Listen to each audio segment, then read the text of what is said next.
Mr. President, this is indeed an historic moment in the United States Senate. As a member of the Senate Appropriations Committee for more than 2 decades, I can remember a time when, in fact, 12 different appropriation bills came to the floor of the Senate for consideration. It's been at least 5 years, maybe longer, since we've done that.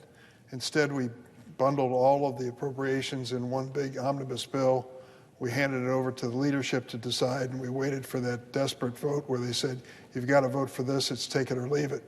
Well, we're back in this stage of due deliberation on appropriations, and I want to commend those who have brought us to this moment. If you had asked me at the beginning of this session to pick 2 senators, one a Democrat and one a Republican, who could achieve this goal, I would have chosen the 2 who are here on the floor today, Senator Patty Murray and Senator Susan Collins. They are extraordinary legislators.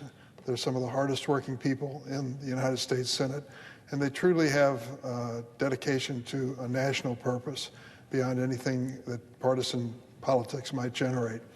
I've seen them at work for years and worked with them together. I can't think of a better team, and I'm more than happy to work with them to achieve their goal of 12 appropriation bills considered and passed on the floor of the Senate. It will be historic, and it will serve the American people better than most of them imagine today, because it'll mean that we take the time to do each of these bills in a thoughtful, careful way. So let me start by just commending them for being here today and for the work that's brought us to this moment. Mr. President, on a separate subject, on July 12th, the United Auto Workers and the big 3 automakers, General Motors, Ford, and Stellantis, began contract negotiations to determine their next 4-year labor deal. Since it was founded nearly 90 years ago, the United Auto Workers have fought for and won victories that have helped strengthen America's working families. The UAW has won better pay for its members, safer working conditions, employer-funded pensions, health insurance, education benefits, and much more. UAW helped to allow auto workers and their families to buy homes, take vacations, send their children to college, and retire with dignity.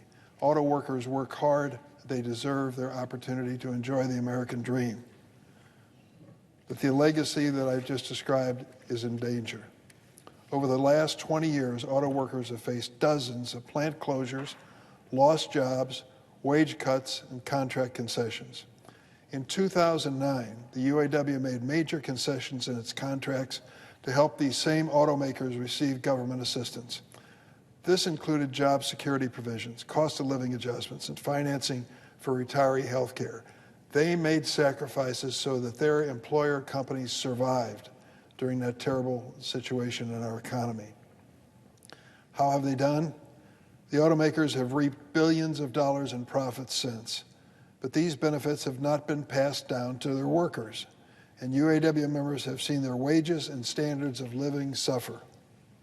Over the past 4 years, the CEOs of the big 3 that I've listed have seen 40% wage hikes on average, while auto workers have seen 6.1%. Decades ago, the ratio between CEO and median worker pay was around 20-1, which meant the big shots in the boardrooms were making 20 times what the fellow was making on the assembly line. Today, it has changed.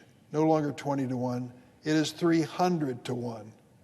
Should CEOs be earning 300 times more than auto workers? I don't think so. Stellantis, General Motors, and Ford have reported collective profits of nearly, get ready, $250 billion between 2013 and 2022, and a combined profit of $21 billion alone in the first 6 months of this year. $21 billion. The salaries of their CEOs, listen to these: $29 million for the CEO of General Motors, $21 million for Ford CEO, $24 million for Stellantis. Further evidence of this notion of corporate royalty. In 2007, the average wage for work for Chrysler, Ford, and General Motors was $28 an hour, 2007, while the starting wage was $19.36 an hour. In today's dollars, that's $28.50.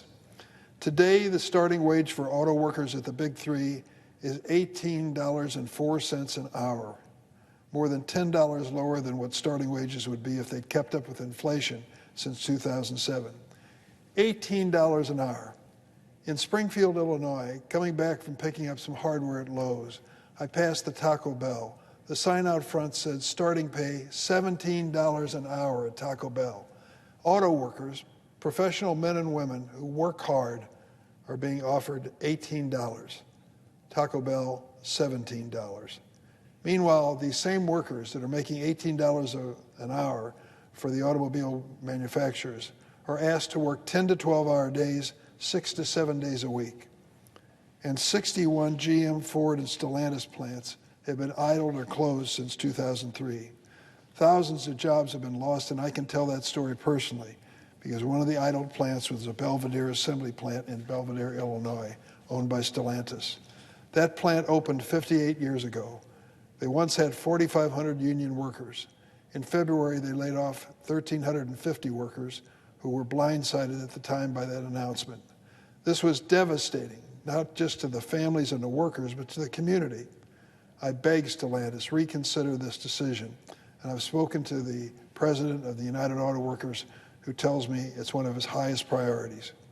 Workers are fed up. Earlier this year, auto workers struggled to breathe in factories across Illinois and other states due to unprecedented wildfire smoke in Canada. Now they're saying in this negotiation, enough.